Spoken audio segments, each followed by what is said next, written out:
দিনটা ছিল গ্রীষ্মের একটি সকাল। ওই যে দেখা যাচ্ছে সূর্য মামা উঁকি দিচ্ছেন। চলো তো দেখি বনের সবাই কি করছে। ওই তো দেখা যাচ্ছে বনের সকল পশু পাখিরা যে যার মতো ব্যস্ত। ওই যে দেখা যাচ্ছে চড়ুই বউ তার ছোট্ট ছানাকে খাবার খাওয়াচ্ছে। কি মিষ্টি দৃশ্য। এইদিকে একটি কাক এদিক সেদিক উড়ে বেড়াচ্ছে। সে খাবার খুঁজছে, কিন্তু মনে হচ্ছে তার কপালটা আজকে খুব খারাপ। সে কোথাও খাবার মতো কিছু পাচ্ছে না। হঠাৎ কাকটা একটু দূরে এক টুকরো মাংস দেখতে পেল। সে খুশি হয়ে সেদিকে উড়ে গেল।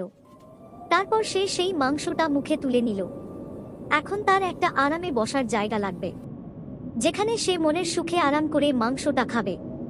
তাই সে চারদিকে উড়ে উড়ে শেষে একটা মস্ত গাছের ডালে গিয়ে বসল। ওই দিন দিয়েই যাচ্ছিল এক ধূর্ত শিয়াল। যখনই কাকটা মাংসটা খাবে ঠিক তখনই শিয়ালটা কাকটাকে দেখতে পেল। সে দেখল কাকের মুখে আছে বড় একটা মাংসের টুকরা। মাংসটা দেখেই শিয়াল তার মুখে পানি চলে এলো। চালাক শিয়াল কাকের কাছে গিয়ে কথা বলা শুরু করল। শিয়াল বলল, আহা কি সুন্দর দেখতে তোমাকে কাক ভাই।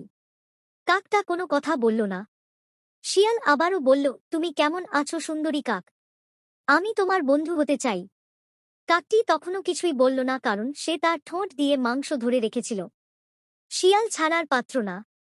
ধূর্ত শিয়াল একটি বুদ্ধি বের করল। সে বলল, ও সুন্দরী কাক ভাই, আমি শুনেছি তুমি নাকি খুব ভালো গান গাইতে পারো। তুমি কি আমার জন্য একটি গান গাইবে? এই কথা শুনে বোকা কাকটি গর্ববোধ করল। সে খুশি হয়ে ভুলেই গেল তার ঠোঁটে ধরে রাখা মাংসের কথা। আর সে গলা ছেড়ে গান গাইতে শুরু করল। ঠিক যেই মুহূর্তে কাকটা তার মুখ খুলল আর কাকা করে গান গাইতে গেল, তখনই কাকের মুখে থেকে মাংসের টুকরোটি নিচে পড়ে গেল, ঠিক শিয়ালের সামনে।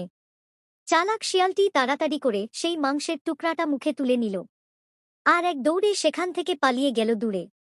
বোকা কাকটা তার কষ্ট করে কুড়িয়ে পাওয়া মাংসটা হারিয়ে খুব দুঃখ পেল আর তার বোকামি বুঝতে পেরে কাঁদতে শুরু করল।